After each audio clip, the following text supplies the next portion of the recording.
Assalamualaikum warahmatullahi wabarakatuh, Pak Ketua. Selamat bergabung. Alhamdulillah.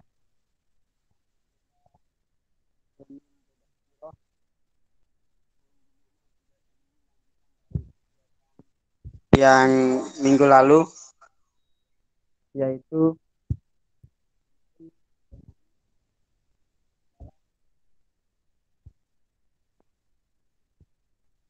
dakwah media.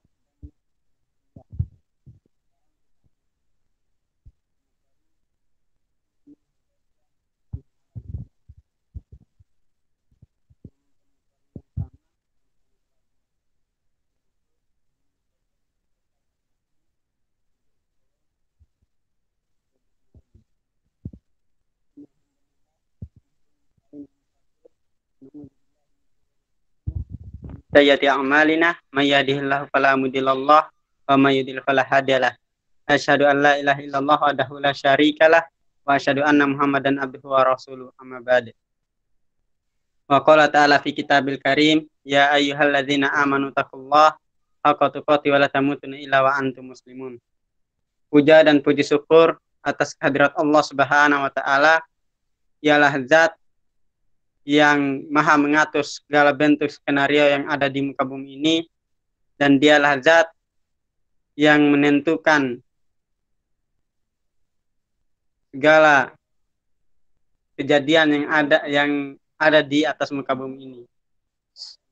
Dan tidak lupa pula kita kirimkan salawat serta salam kepada Nabi junjungan alam, Nabi besar Muhammadin sallallahu alaihi wasallam, Nabi yang telah memperjuangkan dinul Islam, yang dengan kegagahannya, kepintarannya, dan segala bentuk kelebihan yang diberikan oleh Allah Subhanahu wa taala kepada beliau hingga mampu memperjuangkan dinul Islam sampai pada hari ini kita dapat menikmatinya yang telah diperjuangkan oleh beliau dan para sahabatnya.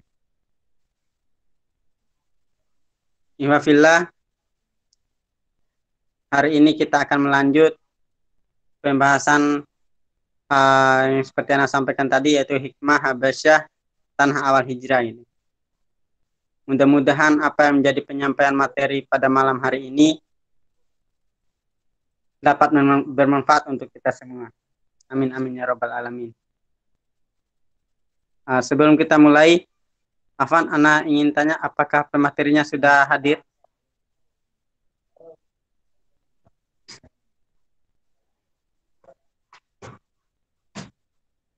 Assalamualaikum.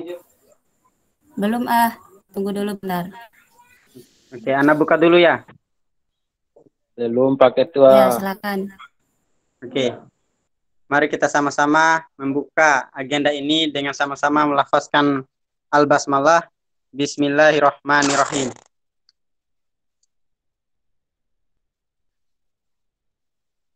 Dan selanjutnya, biar lebih berkah lagi kegiatan kita pada malam hari ini, mari kita mendengarkan lantunan ayat suci Al-Quran yang akan dibacakan oleh salah satu ikhwan yang ada di sini, yaitu Ahina Fahmi Al-Jailani. Afan, ralat. Ahina Supratman. Anda minta kesediaan Ahina Supratman untuk membacakan ayat suci Al-Quran. Fadlah.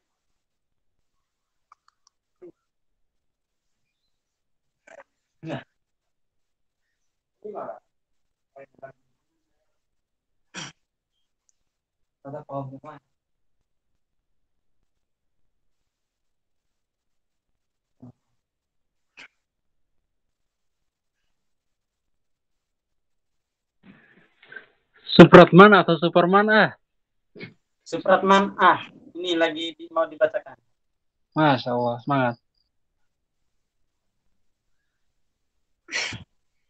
أعوذ بالله من الشيطان الرجيم بسم الله الرحمن الرحيم سبح لله ما في السماوات وما في الأرض وهو العزيز الحكيم يا أيها الذين آمنوا لم تقولون ما لا تفعلون كبر مقتا عند الله أن تقولوا ما لا تفعلون إن الله يحب الذين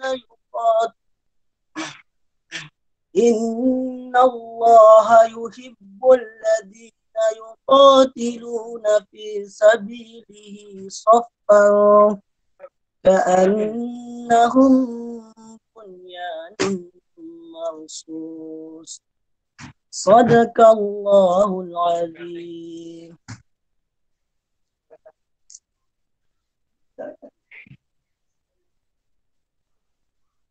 Oke, terima kasih kepada Ahina Supratman yang telah membacakan suci Al-Quran, dan mudah-mudahan yang membacakan dan yang mendengarkan mendapatkan nilai pahala di sisi Allah Subhanahu wa taala. Amin amin ya rabbal alamin.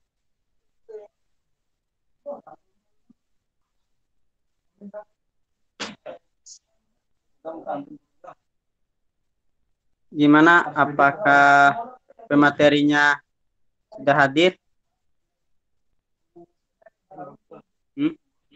Belum, Gitu, Kak. tunggu bentar lagi. Oke, kita tunggu dulu pematerinya hadir ya. Dan dimohonkan kepada Allah untuk menyediakan buku dan pulpennya untuk mencatat materi kita pada malam hari ini.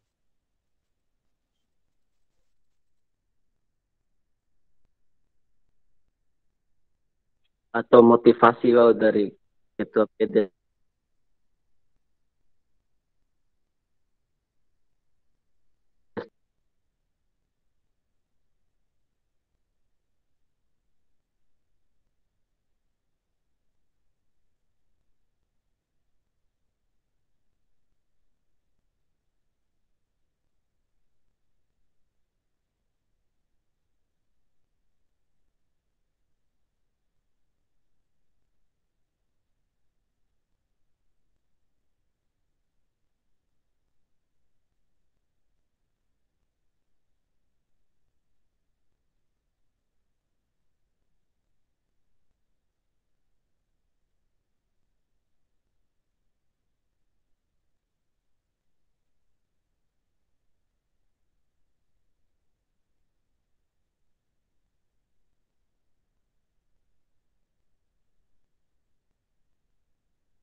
Silakan dilanjut, Pak Moderator. Sudah bergabung materinya. Oke, baik. Selamat bergabung Bang Faisal selaku pemateri handal kita pada malam hari ini yang gagah dan luar biasa. Oke, kita lanjut ya. Tadi karena sudah membuka acaranya dan juga sudah diawali dengan tilawah dengan Akhir Rasman, dan selanjutnya kita langsung kepada materi yang akan disampaikan oleh Bang Faisal Faturrahman dengan tema Hikmah Habasyah Tanah Awal Hijrah. Tafadhol Bang Faisal, waktu dan kesempatan kami berikan sepenuhnya untuk Bang Faisal.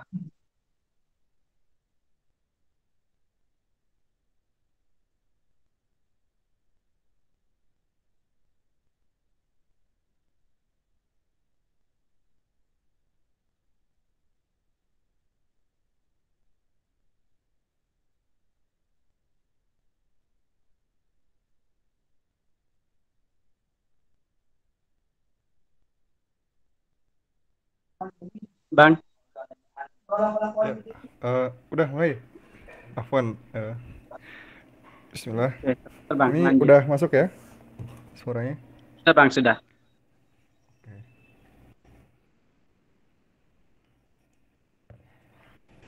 Bentar.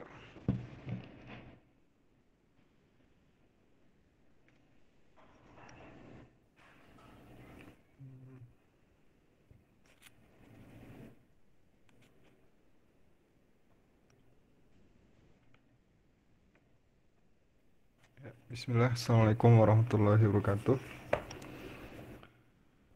Waalaikumsalam warahmatullahi wabarakatuh. Ya, Bismillah. Assalatu wassalamu ala asrofil anbiya wal mursalin wa ala alihi wa sahbihi ajma'in. Rabbi ishrah li sadri wa yassir li amri wahlul 'uqdatam min lisani yafqahu qawli. Allahumma shalli ala Muhammad wa ala ali Muhammad. Amma ba'du. Alhamdulillah, teman-teman semua, puji syukur kita panjatkan kepada Allah Subhanahu wa taala yang menjadi ilah kita, yang menjadi Tuhan kita, yaitu menjadi Tuhan seluruh alam ini, yaitu yang memberikan kita nikmat luar biasa, yang memberikan kita nikmat sehat, nikmat hidup, nikmat untuk bisa bermuajahah, berkumpul lagi, thalibul ilmi, mendengarkan sebuah kisah, mungkin ya, kisah dari baginda Nabi Muhammad SAW yang menjadi manusia dengan kesempurnaan akhlak ya, kesempurnaan akhlak, kesempurnaan tauladan yang melekat pada diri beliau. Puji syukur tidak henti-hentinya kepada Allah itu, karena sampai pertemuan ini kita masih diberikan keteguhan ya untuk mengikuti kajiannya kayak gitu, karena nggak banyak atau nggak sedikit orang yang kemudian susah di dalam beristiqomah gitu, beristiqomah dalam menuntut ilmu. Nah, salah satu hal yang mungkin patut saya apresiasi dari teman-teman di PD Bima itu adalah memunculkan kajian yang sifatnya itu series gitu, yang sifatnya itu berkesinambungan, sehingga tidak sekedar tematik kayak gitu, nggak sekedar tematik yang satu pembahasan selesai, tapi dibahas secara runut gitu, dibahas juga secara tuntas gitu tentang sirah nabawiyah. Karena seringkali gitu kita membahas tentang sirah itu terputus-putus sehingga ketika kita membahas sebuah kisah itu semacam kita harus memulai lagi untuk merajut ini kisahnya kemana sih gitu, alurnya seperti apa sih dan sebagainya. Nah, maka itu satu hal yang patut untuk diapresiasi kepada teman-teman di PD Bima, dan alhamdulillah pertemuan ini kayak gitu masih dihadiri oleh orang-orang yang kemarin juga hadir di pertemuan pertama kayak itu. Nah, semoga Allah juga menetapkan hati kita dalam keistiqomahan, dalam keteguhan untuk menuntut ilmu dan mengikuti serial atau kajian-kajian selanjutnya. Kemudian salawat serta salam juga tak lupa kita aturkan kepada Nabiullah Muhammad SAW yang menjadi uswah kita, yang menjadi teladan kita, yang kita sedang kaji, yang sedang kita dalami bagaimana kisah hidup beliau kayak gitu. Nah, kemarin kita sudah sempat membahas tentang bagaimana fase-fase awal gitu beliau di dalam berdakwah gitu, fase yang bisa dibilang Syria gitu, fase sembunyi-sembunyinya kayak itu. Selama 3 tahun awal beliau mendapatkan wahyu kayak itu, perintah untuk berdakwah, sampai 3 tahun kayak itu. Kemudian dilanjutkan dengan fase dakwah terang-terangan, yang meskipun fase dakwah terang-terangan itu di awal-awal gitu, di tahun-tahun awal gitu, masih mendapatkan banyak kecaman sampai pada akhirnya nanti Rasulullah SAW itu menggunakan beberapa metode di dalam berdakwah gitu untuk melindungi umatnya, melindungi kaumnya yang masih sedikit, yang masih belum memiliki kekuatan, yang masih perlu banyak penguatan kayak gitu di berbagai lini, di berbagai sisi gitu. Nah, teman-teman semua, pada pertemuan malam ini kayak itu, kemarin kita sebenarnya udah sedikit singgung ya tentang hijrah ke Habasyah itu, tentang bagaimana sih metode selanjutnya Rasulullah SAW itu berdakwah. Nah, nanti di tahun keempat ya, di tahun keempat Rasulullah SAW itu berdakwah gitu. Nah, itu sudah mulai berubah metodenya. Nanti Rasulullah SAW itu mulai berdakwah dengan cara yang sudah terang-terangan gitu, tapi mulai meramu bagaimana sih caranya gitu agar dakwah ini tetap berjalan gitu. Tapi orang-orang yang umat saya yang sudah berpindah, yang sudah mengikuti ajaran saya itu tetap bisa berislam dengan baik gitu. Kemudian menjaga keimanannya gitu, mempertahankan keimanannya gitu, tanpa harus mendapatkan banyak siksaan atau banyak intervensi, banyak tekanan kayak dari orang-orang Quraisy Mekah kayak gitu. Nah, maka Rasulullah SAW itu ketika di tengah kegalauannya bagaimana sih caranya gitu, nanti Allah itu SWT itu menurunkan surat Al-Kahfi ya, sebagai salah satu landasan filosofis kenapa kemudian Rasulullah SAW itu berdakwah itu dengan cara berhijrah. Nah, jadi nanti hijrah ke Habasyah itu ada dua kali gitu atau dua term gitu.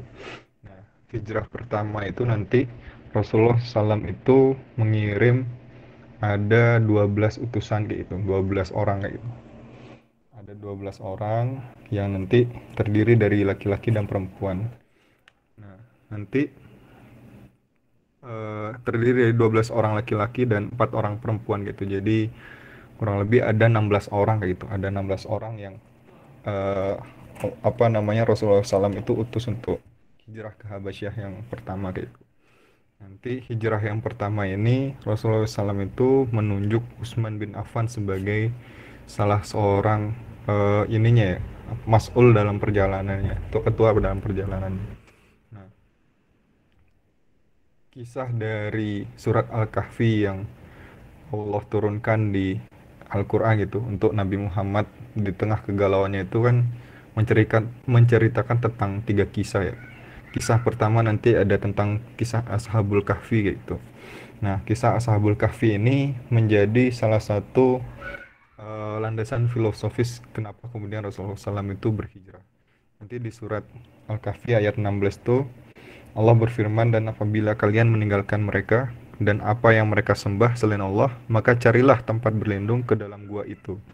Nah, dan apabila kalian meninggalkan mereka kayak itu dan apa yang mereka sembah selain Allah, maka carilah tempat berlindung ke dalam gua itu. Nah, itu adalah perintah yang Allah sampaikan kepada pemuda-pemuda Al-Kahfi kayak gitu, pemuda-pemuda Al-Kahfi. Kalau misalnya kalian mau meninggalkan mereka dan apa yang mereka sembah gitu, ini merujuk pada orang-orang kafir ya, orang-orang yang kafir yang masih menyembah berhala dan sebagainya. Nah, maka pergilah kalian ke dalam gua itu atau berlindunglah kalian di dalam gua itu.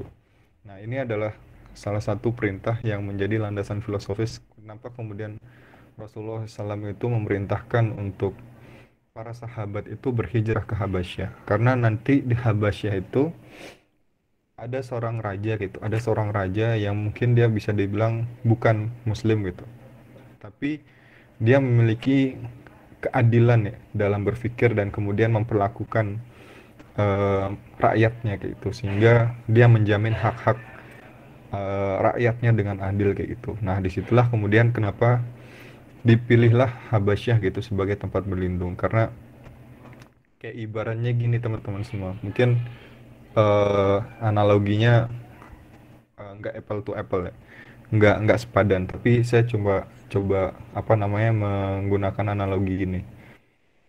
Kalau misalnya kita melihat sekarang itu banyak konflik yang terjadi di Timur Tengah kayak gitu ya.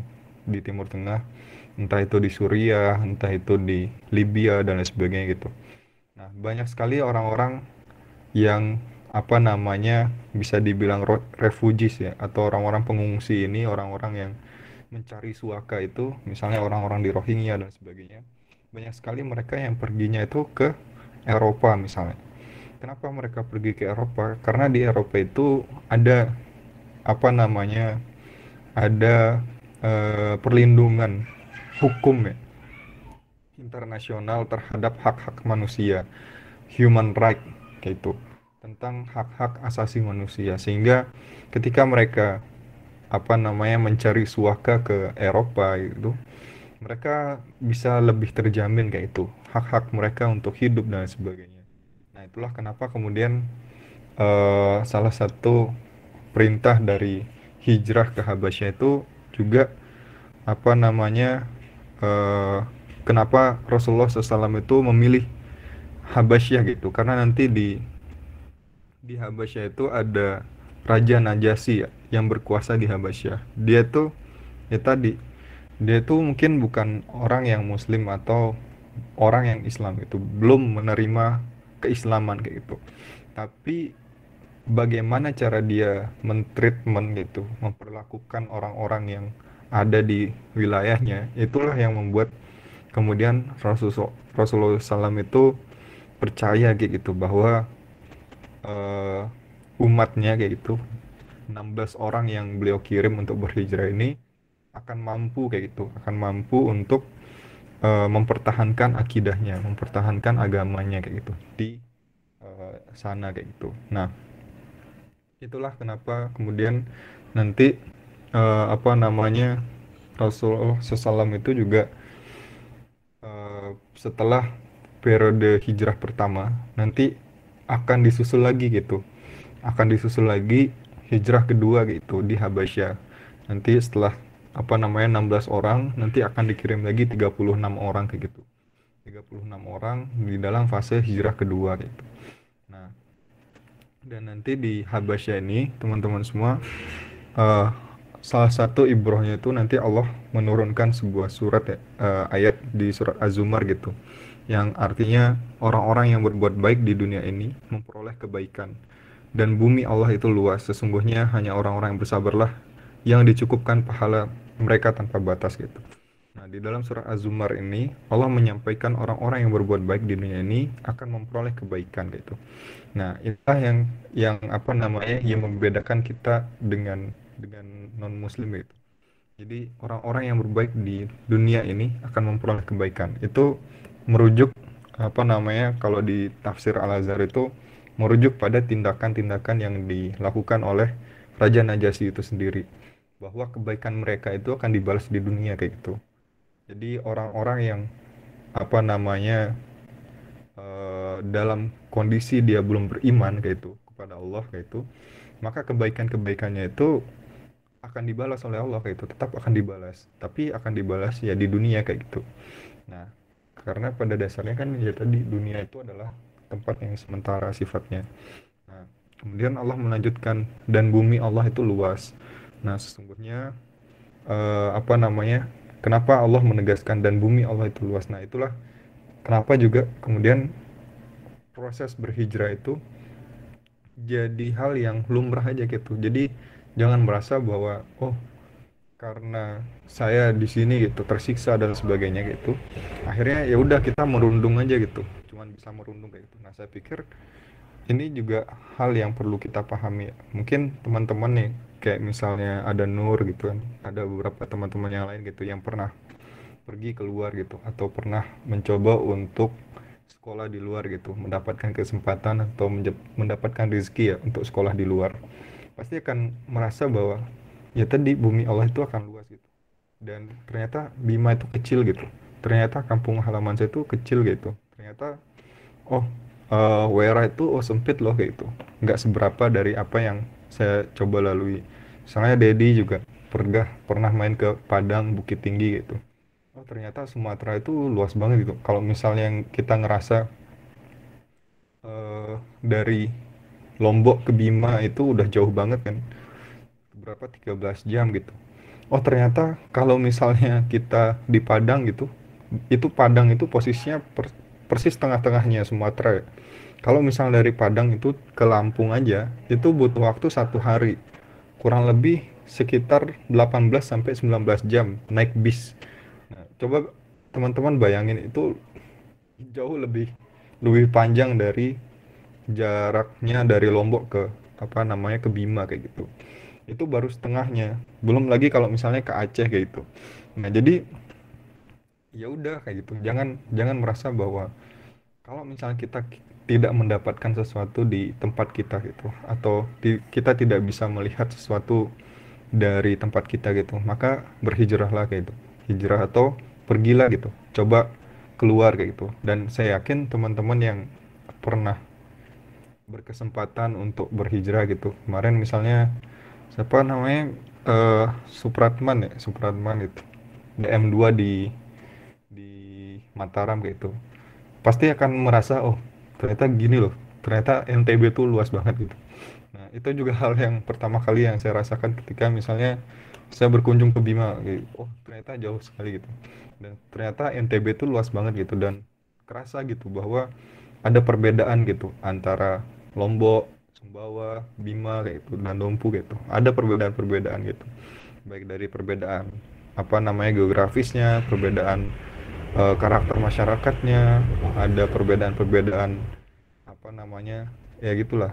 Jadi bumi Allah tuh luas gitu. Jadi jangan merasa sempit hanya dengan tekanan, hanya dengan hinaan yang kita dapatkan di suatu tempat gitu, membuat kita itu putus asa gitu terhadap rahmat Allah. Maka Allah juga kan menyampaikan firman-Nya di dalam surat Al-Mulk itu jelajahilah bumi Allah gitu. Jelajahilah bumi Allah gitu. Yang dimana Allah itu menebarkan rezekinya gitu di segala tempatnya gitu, di segala penjuru bumi gitu. Jadi menurut saya adalah proses hijrah itu adalah proses yang memang secara definisi itu ya berpindah gitu, mencari rahmat Allah di manapun kita berada gitu. Nah, kemudian teman-teman semua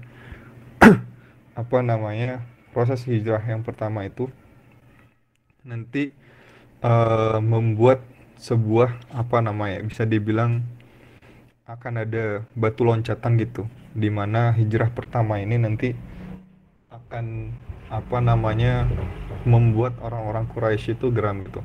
Orang-orang kafir Quraisy itu geram karena akhirnya penjagaan-penjagaan mereka itu bisa lolos kayak gitu. Dan ini yang membuat kemudian nanti pengawasan mereka terhadap Nabi Muhammad dan proses penyebaran agama Islam itu semakin kuat gitu, semakin banyak ditekan kayak itu. Nah, nanti juga dari proses ini Rasulullah SAW itu memerintahkan kepada seluruh sahabat yang masih stay di Mekah gitu, untuk kalau beribadah ya nggak apa-apa, kalian sembunyi-sembunyi aja dulu kayak gitu. Kalian jangan terlalu mempertunjukkan keislaman kalian. Kalau misalnya kalian dalam kondisi yang terancam gitu, ya nggak apa-apa, kalian berkelit atau berdusta kayak itu dengan cara yang baik gitu. Yang penting kalian itu nafsnya itu atau jiwanya itu terjaga gitu. Nah, itulah yang diperintahkan oleh Rasulullah karena semakin kuat tekanannya. Nah, ini juga sebenarnya nyambung nanti ketika misalnya proses hijrah ini kayak gitu akan nyambung juga dengan kisah yang kemarin kita sempat singgung kayak gitu, kisah Islamnya Hamzah kayak itu dan kisah berislamnya Umar kayak itu. Yang di antara dua orang itu adalah orang-orang yang berani mempertunjukkan atau menunjukkan keislaman mereka dengan kuat gitu. Karena nanti pada akhirnya proses keislaman dari Hamzah dan proses keislaman dari Umar ini sendiri bisa dibilang menjadi titik puncak, yaitu titik puncak di mana dakwah Rasulullah SAW yang sudah dilakukan secara terang-terangan itu harus ditunjukkan lagi gitu, harus ditunjukkan, harus dipertegas gitu. Jadi sedikit mereview yang kemarin nih, apa sih yang dimaksud dengan dakwah terang-terangan gitu. Dakwah terang-terangan itu ya tadi ketika Rasulullah SAW itu declare, menyampaikan gitu. Tapi ketika Rasulullah SAW itu sudah declare, apakah kemudian semua ajaran itu diterangkan gitu atau dibuka dengan ini? Enggak gitu.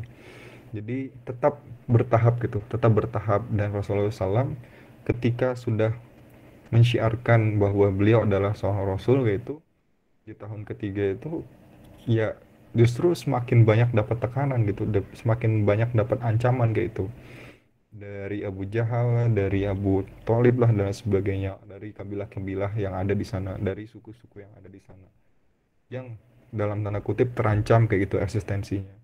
Nah makanya nanti dakwah Rasulullah SAW itu meskipun sudah secara terang-terangan, tapi tetap dengan kondisi atau dengan metode-metode yang sifatnya itu dakwah fardiyah gitu, personal to personal kayak itu.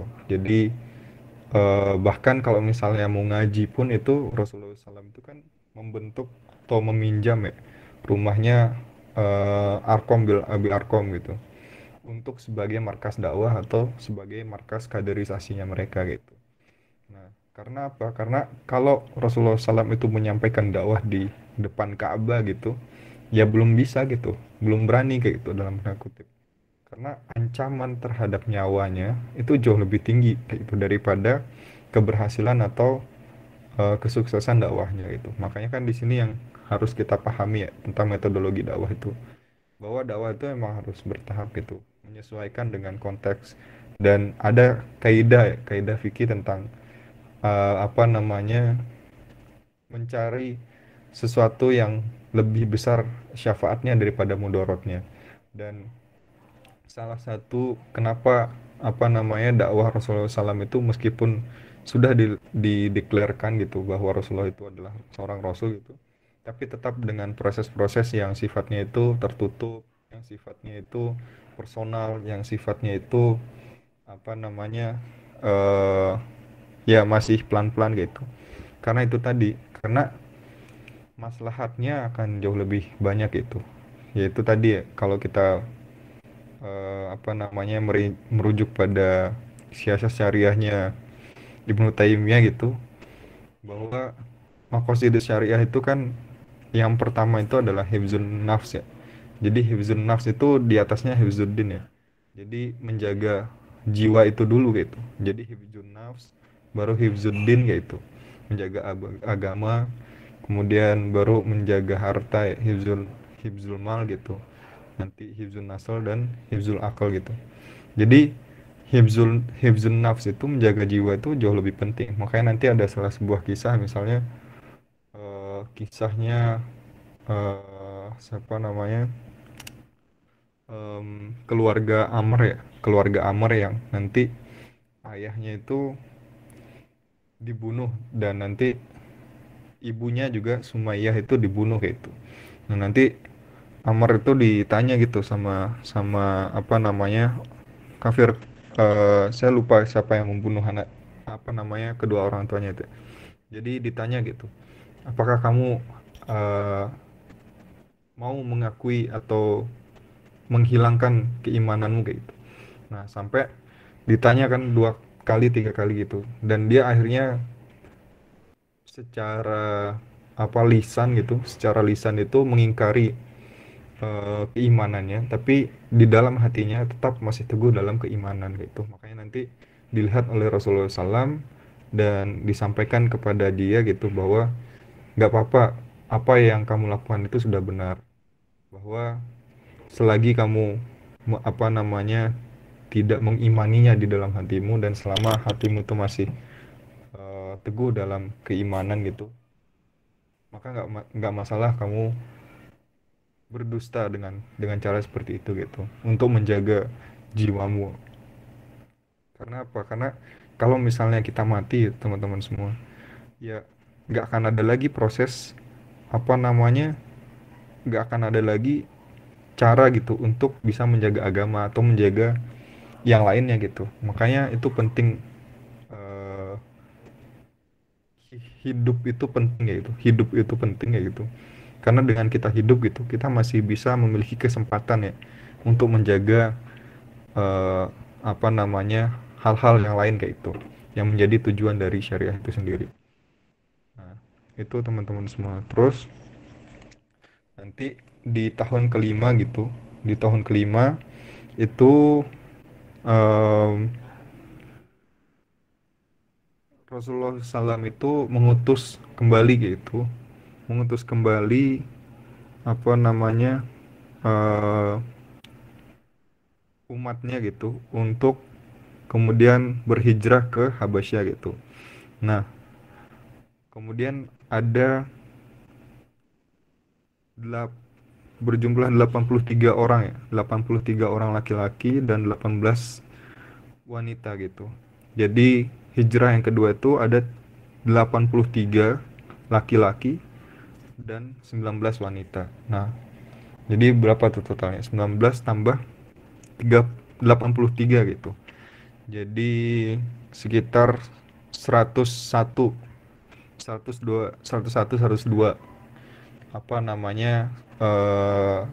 sahabat lagi ya yang kemudian hijrah nanti di hijrah yang kedua gitu. Nah, nanti di hijrah yang kedua inilah ada 2 orang yang Rasulullah SAW itu utus untuk menjadi diplomat untuk berhadapan kepada Raja Najasyi. Nanti ada Amr bin Al-As gitu dan Abdullah bin Abu Rabi'ah itu.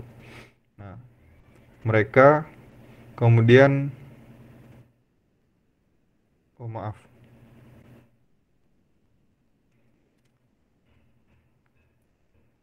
Ya, jadi Ja'far ya, yang diutus oleh Rasulullah SAW itu adalah Ja'far bin Abu Thalib itu, yang menjadi diplomatnya umat muslim gitu. Nah, kemudian nanti sebelum Ja'far itu berhadapan dengan Raja Najasyi itu ada 2 orang utusan dari orang-orang kafir Quraisy gitu atau kafir Mekah gitu. Ada Amr bin Al-As dan Abdullah bin Abu Rabi'ah gitu. Nah, 2 orang itu nanti diutus oleh orang-orang Mekah gitu untuk menghadang kelompok kedua dari orang-orang yang berhijrah ke Habasyah gitu. Nah, 2 orang ini diutus oleh orang-orang Mekah gitu untuk menghasut Raja Najasyi gitu. Untuk menghasut Raja Najasyi gitu, bahwa orang-orang yang datang dari Mekah ini adalah orang-orang pelarian gitu, orang-orang pelarian yang mengingkari ketuhanan atau ketuhanan dari berhala-berhala yang mereka sembah di Mekah gitu. Nah, kemudian Raja Najasyi itu tidak serta-merta percaya dengan hasutan yang dilakukan oleh Amr bin dan Abdullah bin Abu Rabi'ah itu. Dan kemudian nanti dari kalangan muslim itu dipanggil siapa yang kira-kira bisa bisa menerangkan maksud mereka datang gitu. Nah, kemudian nanti di kalangan kaum muslimin gitu ada Ja'far bin Abu Thalib gitu, yang kemudian dia mengatakan, wahai raja gitu, Raja Najasyi, dulu kami adalah pemeluk agama jahiliyah. Kami menyembah berhala, memakan bangkai, kemudian memutuskan tali persaudaraan, menyakiti tetangga, dan lain sebagainya. Begitulah gambaran kami dahulu, hingga Allah mengutus seorang Rasul dari kalangan kami, yang kami ketahui nasab, kejujuran, amanah, dan kesucian dirinya. Beliau menyuruh kami kepada Allah untuk mengesahkan dan menyembahnya, serta meninggalkan penyembahan kami, bapak kami, terhadap batu dan patung. Beliau juga memerintahkan kami untuk berkata jujur, melaksanakan amanat, menjalin hubungan kerabatan, dan lain sebagainya. Beliau memerintahkan kami untuk menyembah Allah, tidak menyekutukan sesuatu pun dengannya, memerintahkan kami mengerjakan sholat, zakat, berpuasa, lalu kami membenarkan, beriman, dan mengikuti beliau atas apapun dari agama Allah, dan seterusnya. Dan kemudian kami gembira mendapatkan perlindungan dari Tuhan, dan kami tetap berharap agar kami tidak dizalimi di sisi Tuhan, wahai raja, kayak itu. Nah, kemudian dibalas oleh Raja Najasyi gitu, apakah engkau bisa membacakan sedikit ajaran dari Allah yang dibawa oleh Muhammad itu, gitu. Kemudian Ja'far menjawab iya gitu. Kemudian kalau begitu bacakanlah kepadaku. Kemudian Ja'far membacakan dengan menghafal dari Kaf Ha Ya Ain Shad gitu, dari surat Maryam. Kemudian demi Allah Najasyi menangis sehingga membasahi jenggotnya. Begitu pula para uskupnya hingga jenggot mereka basah oleh air mata tatkala mendengar apa yang dibacakan kepada mereka. Nah, kemudian Raja Najasyi berkata gitu, sungguhnya ini dan yang dibawa Isa benar-benar keluar dari satu miskat gitu. Pergilah kalian berdua, demi Allah aku tidak akan menyerahkan mereka kepada kalian berdua, dan sama sekali tidak. Kemudian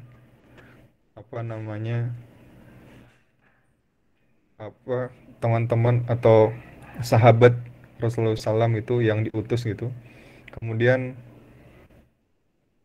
dijaga oleh Raja Najasyi, dan kemudian Raja Najasyi itu pun pada akhirnya nanti berislam gitu. Kemudian itulah yang membuat bisa dibilang ya, proses hijrah ke Habasyah itu menjadi salah satu batu loncatan tersendiri. Kenapa kemudian dakwah Rasulullah SAW itu mulai bisa dilakukan secara terang-terangan dan benar-benar ini gitu. Nah, kurang lebih gitu teman-teman semua. Dan kemudian nanti setelah hijrah ini akan berislam ya dua orang dari kalangan kafir Mekah gitu, yang memiliki keteguhan dan memiliki prinsip itu. Jadi Allah itu dakwahnya Rasulullah SAW itu setelah misalnya ada kecaman, ada tekanan dan sebagainya, Allah itu menolong agama ini gitu, dakwahnya Rasulullah SAW itu dengan tadi ya, wahai Rasulullah gitu, bumiku itu sangat luas gitu, kenapa kamu nggak coba pergi gitu atau berhijrah gitu. Dan pada akhirnya nanti kan Rasulullah SAW itu mendapatkan ya salah satu bantuan dari Allah gitu, yaitu dipertemukan dengan Raja Najasyi yang memiliki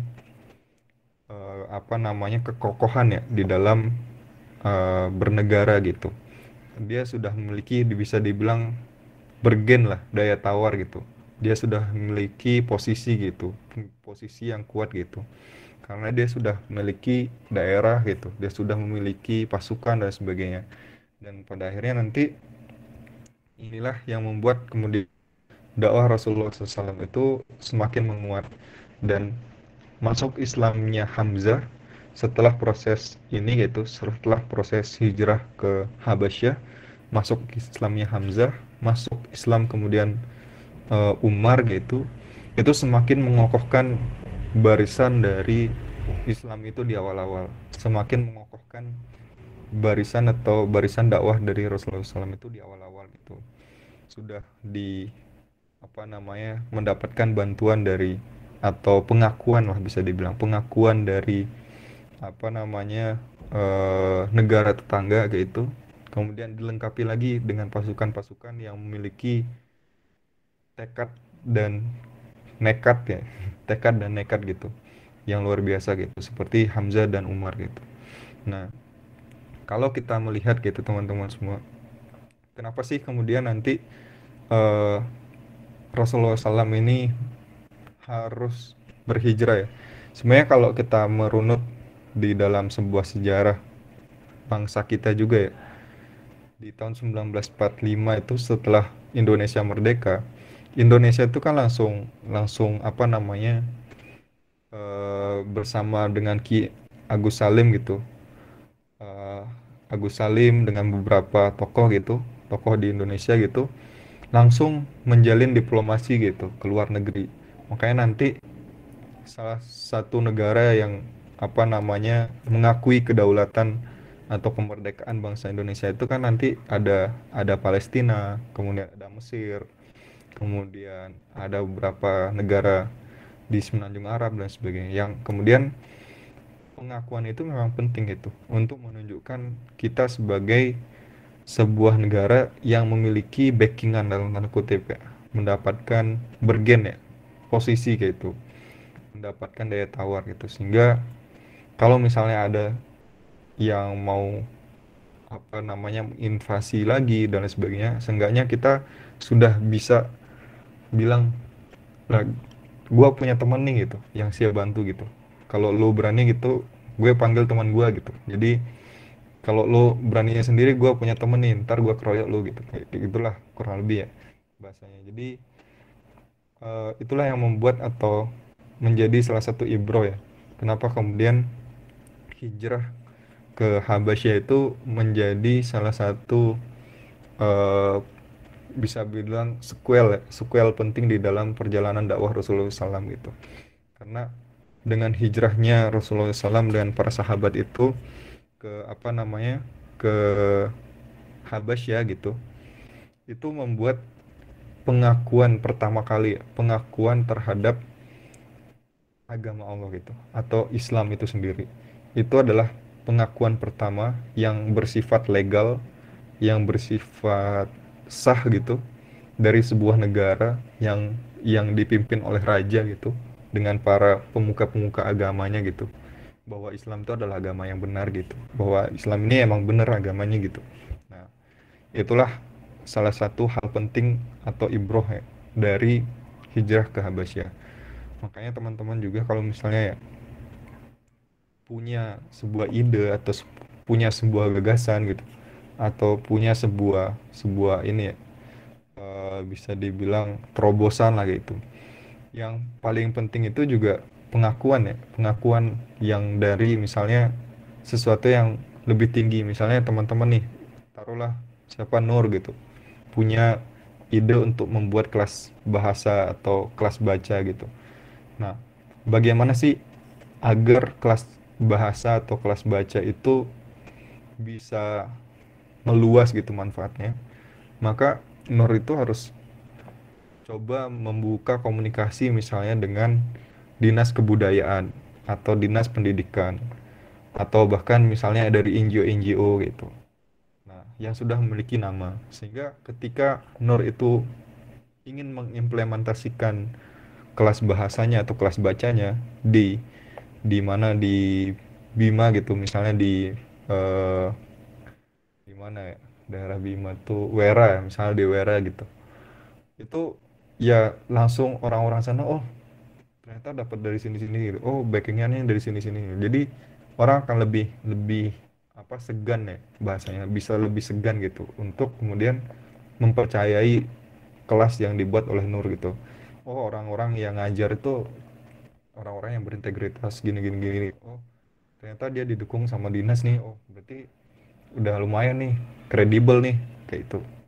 Nah, kurang lebih gitu teman-teman semua. Sehingga itu salah satu hal yang bisa dibilang ibroh yang bisa kita petik, yaitu dari apa namanya, proses hijrah atau sequel dari surah Nabawiyah, yang dimana yang kita bahas pada malam ini adalah berkaitan dengan hijrahnya Rasulullah SAW dan para sahabat ke Habasyah gitu. Nah, mungkin itu teman-teman semua.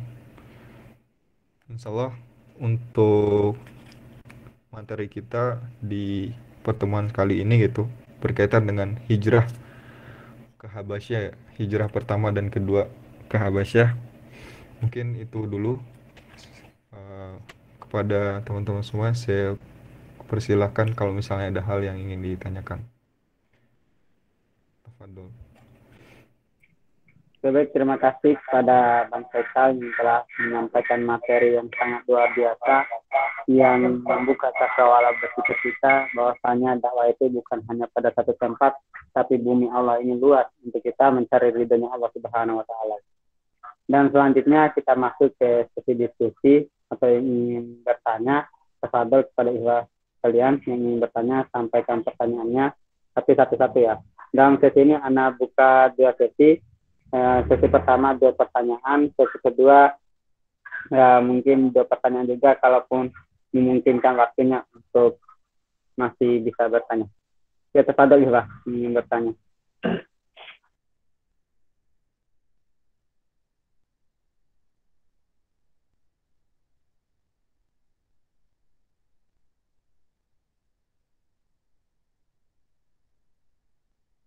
Halo, Alhamdulillah sekalian. Tafadhol yang ingin bertanya.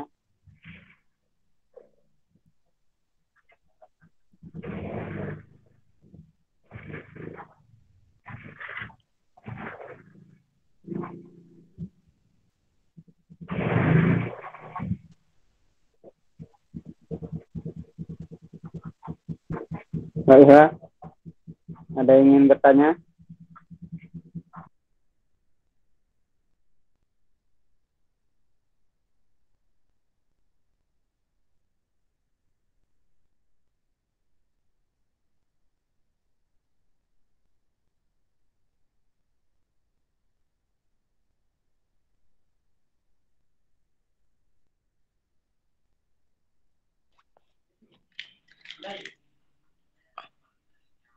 Ingin bertanya. Oke, tafadhol Ayy Supratman. Jadi Bismillahirrahmanirrahim.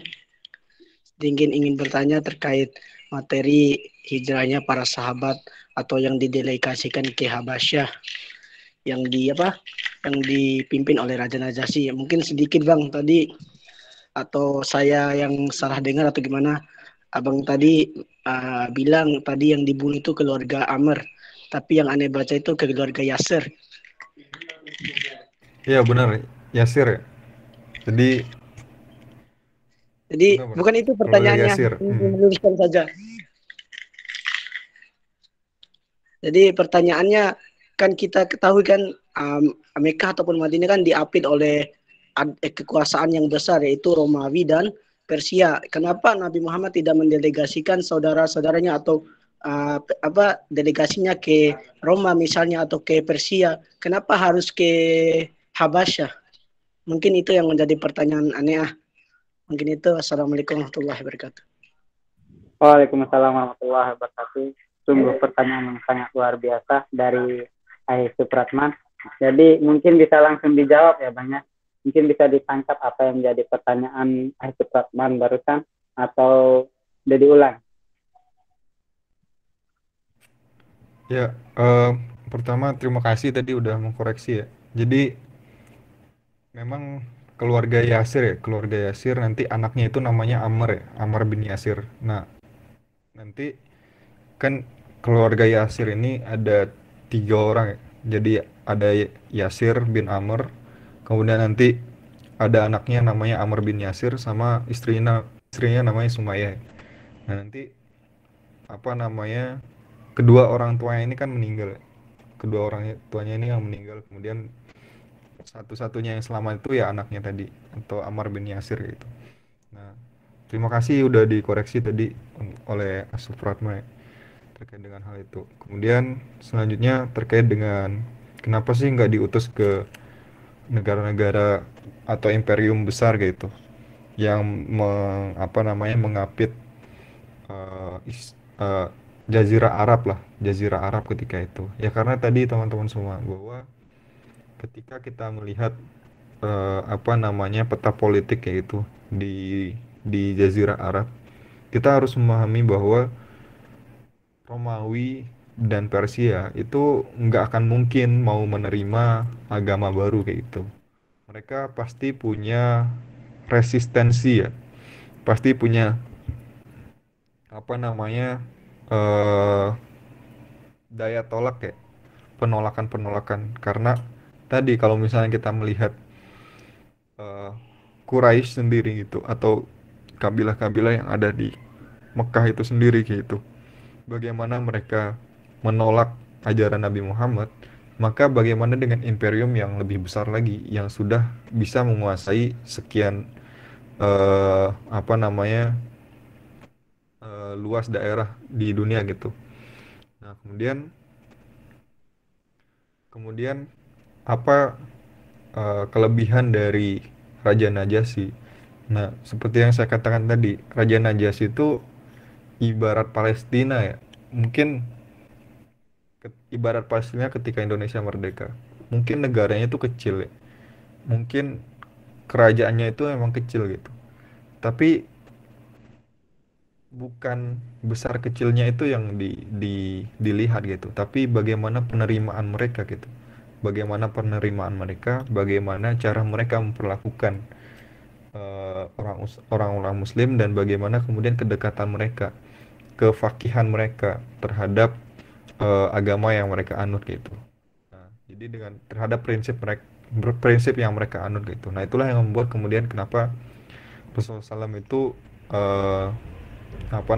lebih memilih hijrah ke Habasyah daripada ke Roma kayak gitu, ataupun ke imperium yang besar misalnya ada di Bizantium atau di Persia gitu. Nah, karena kalau di Persia itu kan masih masih ini ya, masih banyak paganisme ya. Paganisme itu ya penyembahan api, menyembah berhala dan lain sebagainya. Nah, itu yang membuat kemudian nggak mungkin lah ke sana gitu. Dan lebih-lebih secara geopolitik itu adalah negara besar gitu, bisa dibilang negara besar. Dan kalau misalnya ada ajaran baru yang kayak gini gitu, yang kemudian menolak eh, proses penyembahan berhala apa semacam, ya tentu akan mengalami resistensi atau penolakan-penolakan. Dan kalau misalnya di Islam itu pada akhirnya harus berhadapan dengan dua imperium ini di saat dia masih ringkih, itu dalam tanda kutip ringkih gitu, maka Islam ini akan langsung tenggelam gitu. Kalau misalnya semua sahabat itu dibunuh gitu ataupun dipersekusi gitu, ya pasti akan kalah gitu.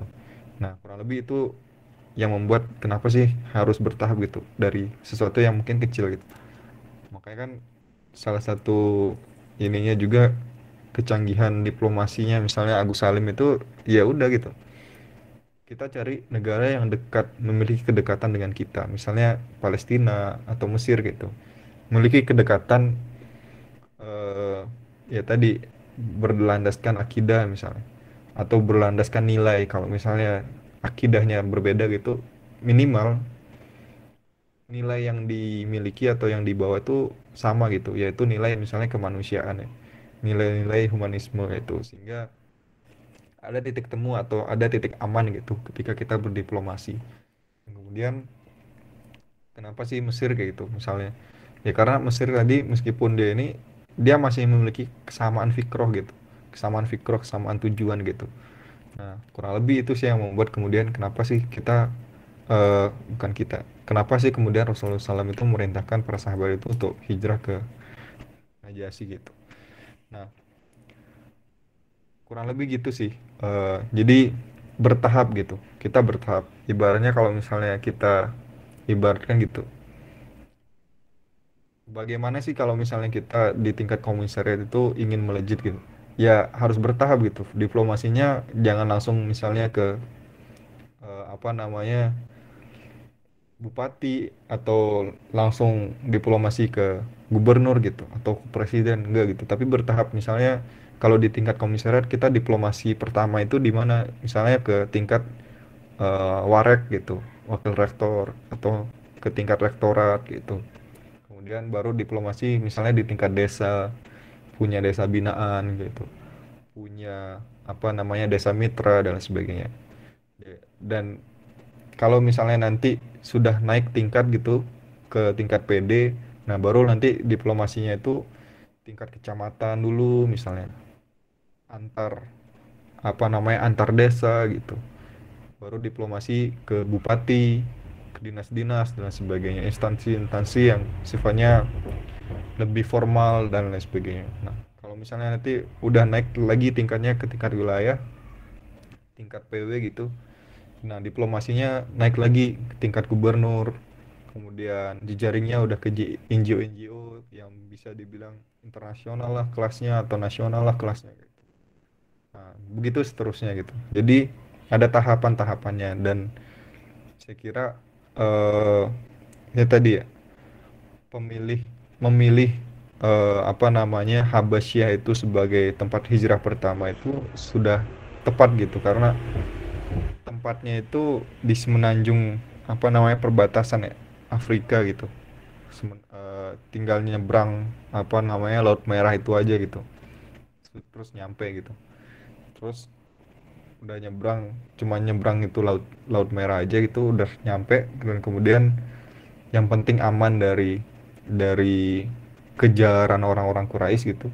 Kemudian di sana juga ya kayak desa gitu mungkin ya itu. Jadi rajanya masih adil, yang penting mereka masih bisa hidup. Orang-orang yang di sana juga masih bisa menerima mereka dan sebagainya. Dan kalaupun ada ancaman-ancaman, ya sifatnya tidak akan terlalu banyak berdampak gitu ke Islam gitu. Kurang lebih gitu sih. Kenapa kemudian pemilihan Habasyah itu sebagai tempat hijrah pertama gitu. Gitu ya kurang lebih terkait dengan pertanyaan pertama.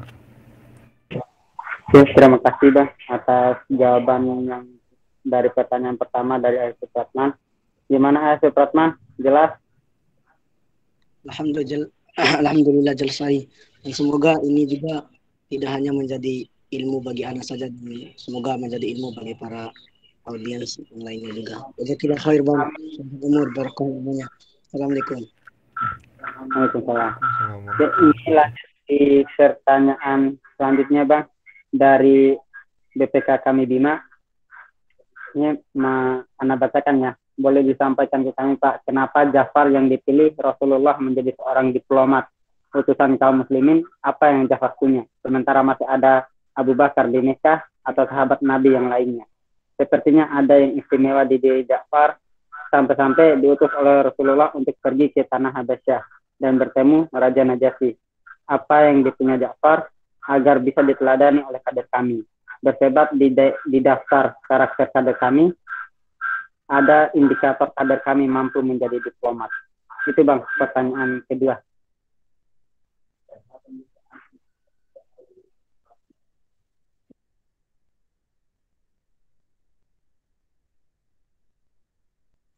Open mic, Pak. Mati mic-nya.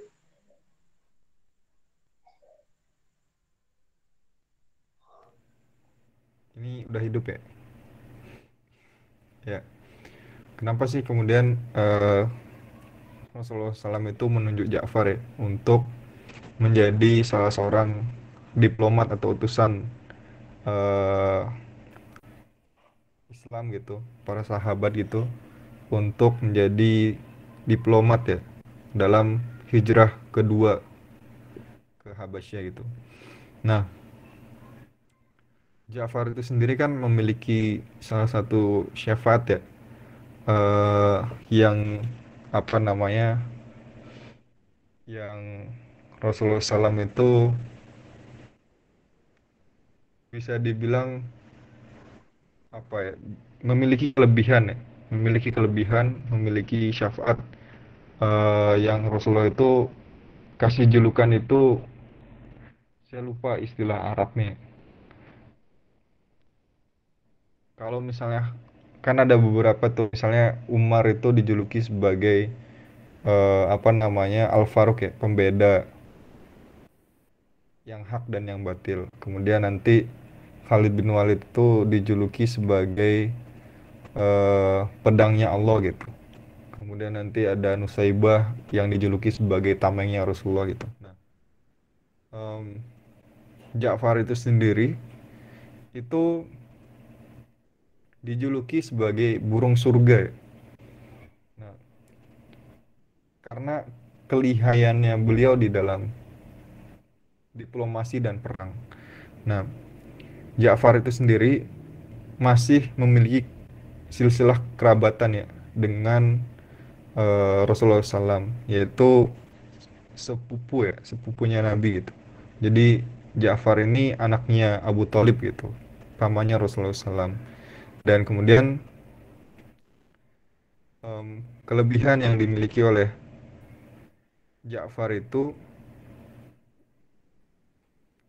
bagaimana cara beliau itu bisa ya, apa namanya, mencari kosakata-kosakata yang tepat gitu ketika misalnya berdiplomasi, kemampuan bahasanya, kemampuan di dalam pemahaman sastranya, kemampuan di dalam pemahaman sosiologisnya. Itulah yang membuat kemudian Ja'far itu apa namanya, bisa dibilang memiliki kelebihan ya, yang membuat dia diutus sebagai diplomat gitu untuk apa namanya, menjadi perwakilan umat muslim di Habasyah gitu.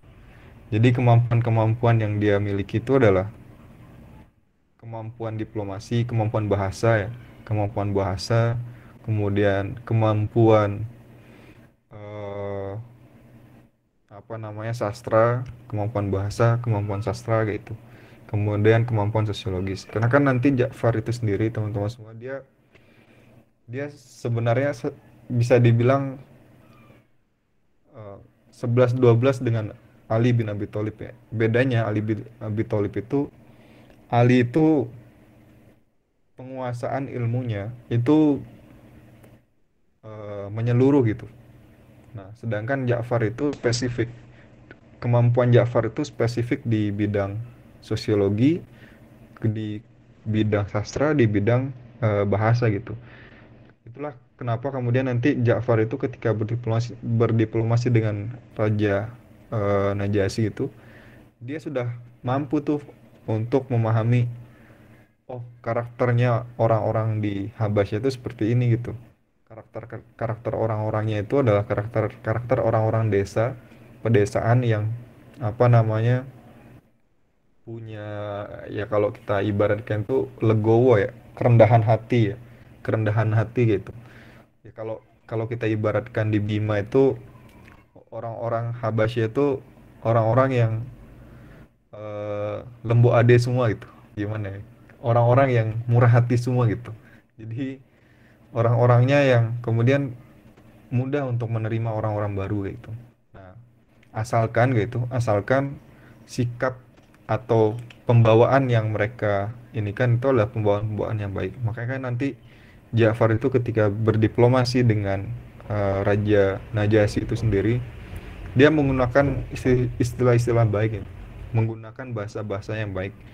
Bagaimana beliau menjelaskan atau menuturkan tentang Rasulullah SAW gitu, tentang ajaran Islam gitu. Beliau menggunakan kata-kata yang baik itu. Makanya kan nanti kenapa memilih surat Maryam itu sebagai jalur diplomasinya, karena di dalam surat Maryam itu kan, kalau teman-teman perhatikan surat Maryam itu kan dia semacam punya rima ya.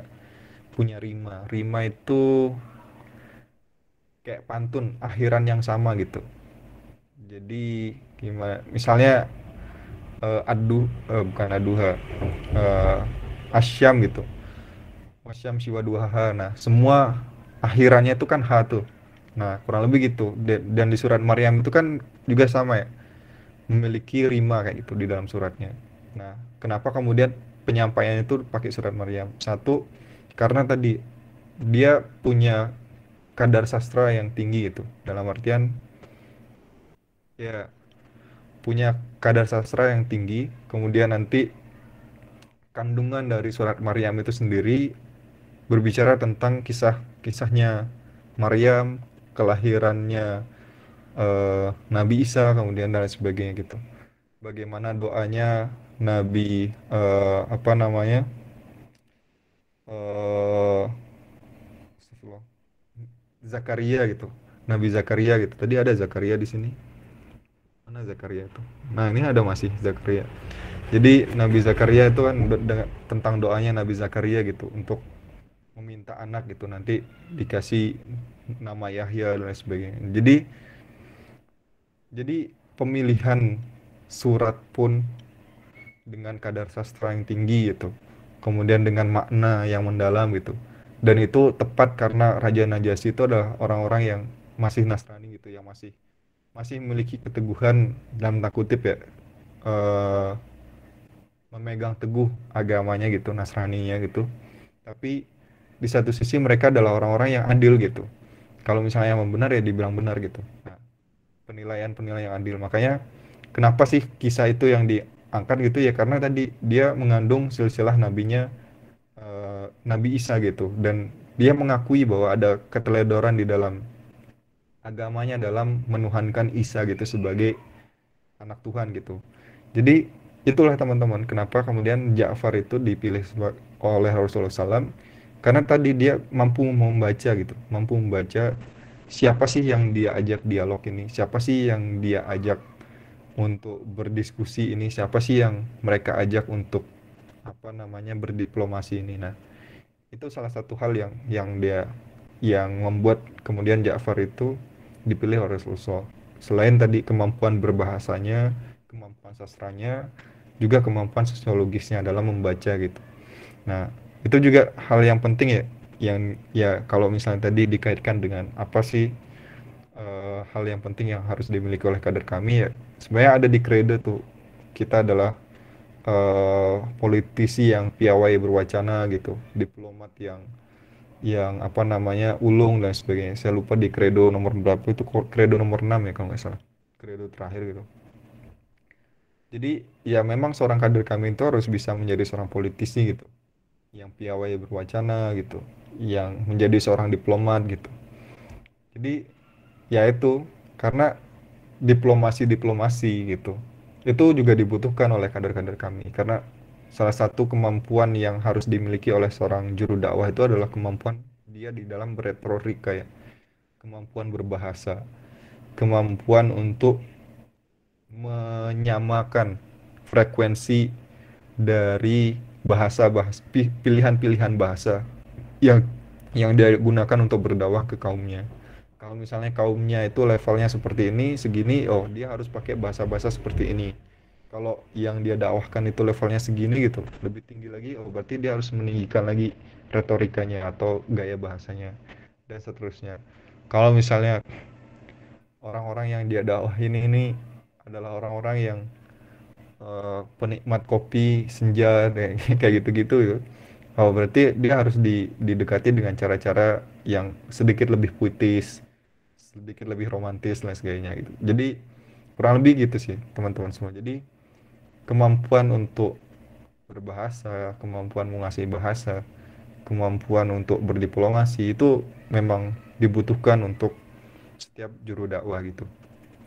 Kan nggak tahu tuh misalnya Dedi rumahnya di mana gitu, di kecamatan mana gitu, di desa mana gitu, bisa jadi memiliki kultur yang berbeda dengan Supratman gitu, yang di desanya tuh orang-orangnya misalnya lebih kalem gitu, lebih lebih apa namanya, lebih halus dan lain sebagainya, maka pembahasannya juga harus berbeda ya. Kalau nggak salah juga kan di Bima itu setiap setiap kecamatan, setiap desa tuh punya dialek ya, punya dialek yang berbeda ya. Maksudnya punya kosakata yang berbeda gitu.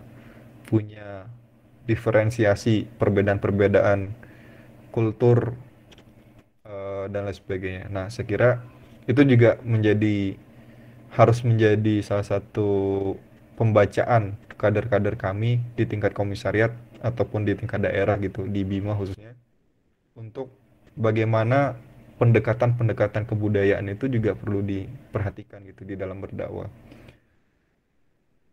Karena salah satu contoh misalnya dakwahnya Wali Songo di Indonesia gitu, ya Sunan Bonang, Sunan Kalijaga gitu, itu kan menggunakan pendekatan-pendekatan yang sifatnya itu akulturasi, pendekatan-pendekatan budaya, di mana nanti Sunan Kalijaga itu banyak mengubah tembang-tembang Jawa gitu, lagu-lagu Jawa gitu, sebagai media untuk berdakwah.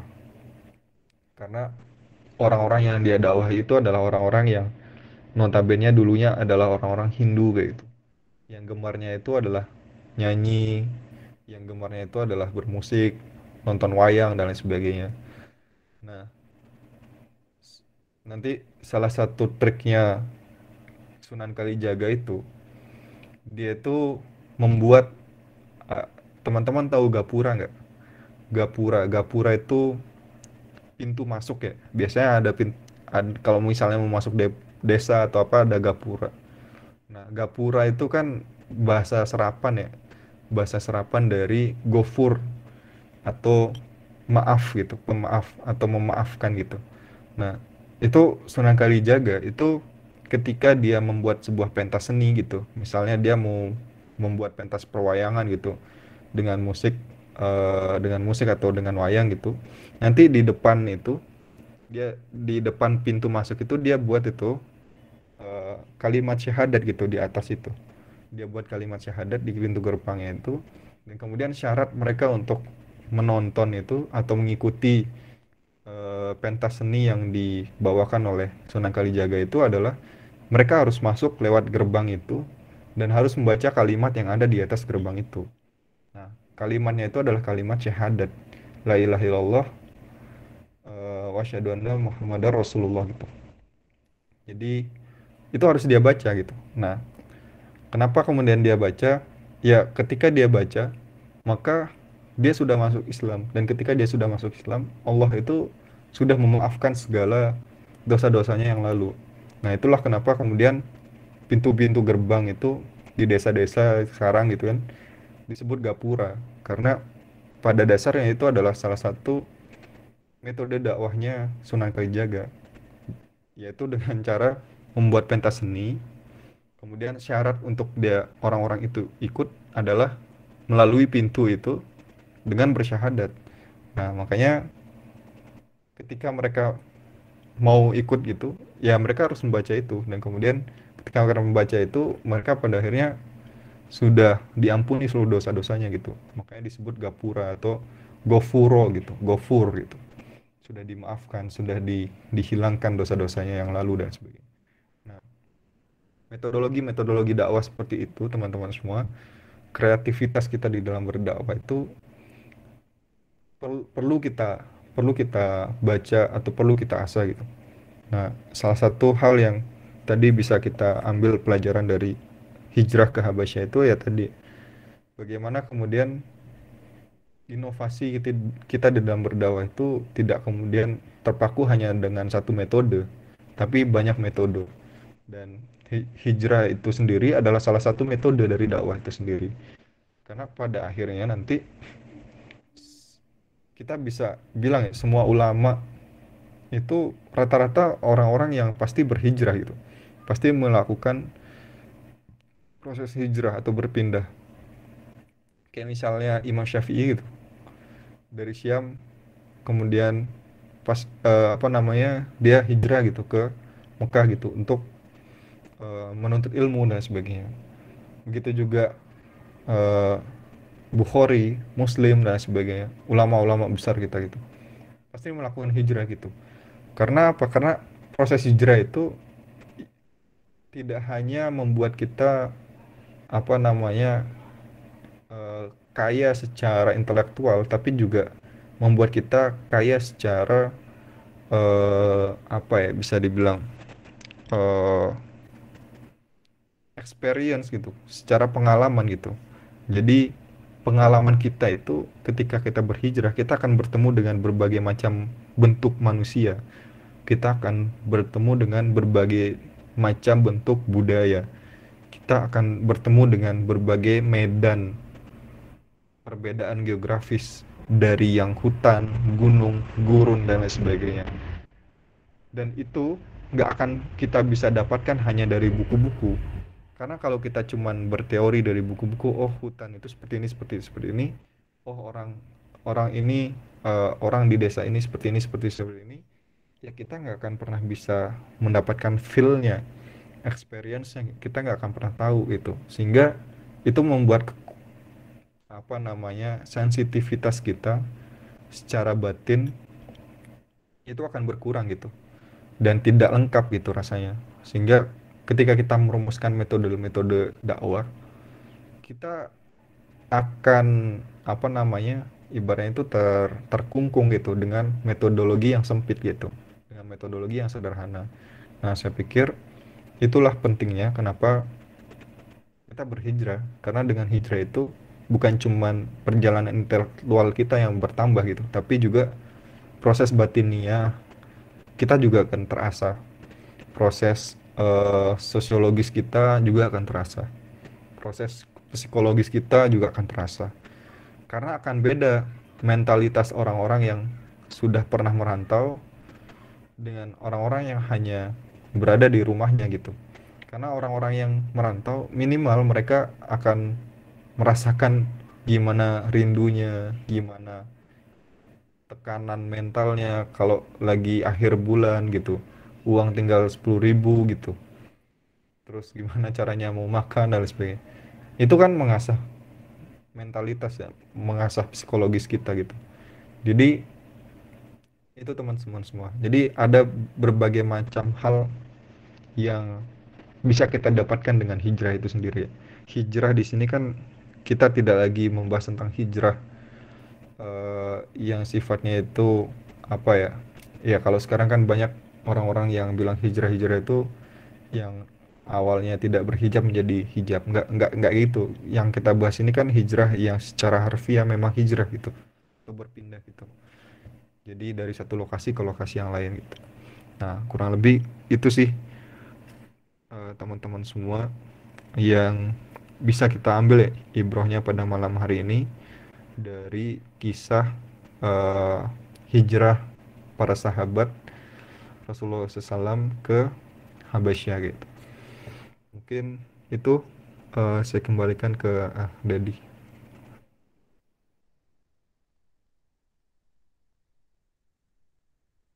Oi. Oke, terima kasih Bang atas jawaban pertanyaan yang kedua. Jawaban yang sangat luar biasa. Gimana Upi Baiti atau BPK kami Bima? Aman syukran, jazakumullah khair.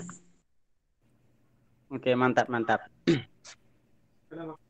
Oke, karena berhubung waktu sudah menunjukkan jam 10 kurang 4 menit ya. Mungkin untuk sesi keduanya lain kali saja. Dan Ana sedikit menyimpulkan terkait apa yang menjadi materi kita pada malam hari ini.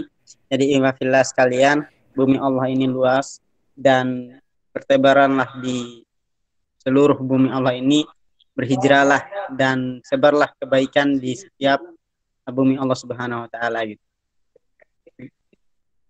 Oke, itu saja untuk malam hari ini. Jazakallahu khair kepada Bang Faisal Fatur Rahman atas materi yang sangat luar biasa. Mudah-mudahan di lain kesempatan bisa kita adakan lagi keberlanjutan dari Beda Siro ini gitu. Dan itu terima kasih juga kepada teman-teman atau ihwafillah yang sudah berkenan hadir dalam sesi Beda Siro pada malam hari ini. Mudah-mudahan apa yang menjadi penyampaian materi pada hari ini dapat kita serap dengan baik dan bisa kita menjadikan sebagai teladan atau contoh dalam menjalankan roda dakwah, roda organisasi kita ini dan dalam mengemban amanah dakwah gitu. Dan itu saja kesempatan pada malam hari ini. Mari kita sama-sama menutupnya dengan sama-sama melafazkan alhamdulillahirabbil alamin. Alamin.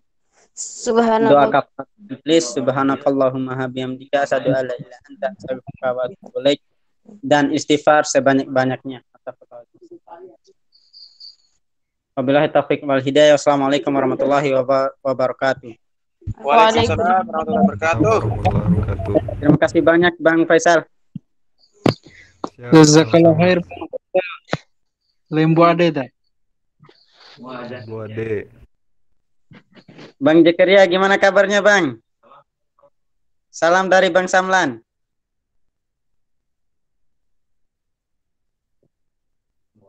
Waalaikumsalam. Waalaikumsalam. Gimana kabarnya Bang? Aman? Gimana kabar? Alhamdulillah sehat. Alhamdulillah. Samla suruh ke Bima Bang. Masya Allah. Dia nggak Insya Allah ke Bima kalau kalau ada Zakaria. Insya Allah Zakaria itu ke katanya. barat dia. Bentar lagi. Ditunggu Bang, sama Bang Luar Faisal. biasa pemateri kita ini. Tunggu Sekalian undangannya sama Jani rombongan dari Zakaria. ITB, katanya Februari mau ke Bima. Agak macet di sini. Apaan? Ayo Bang, merapat ke Bima. Masya Allah. Insya Allah lah kapan-kapan kalau ada waktu luang. Oke, siap Bang, siap ditunggu di PD Bima.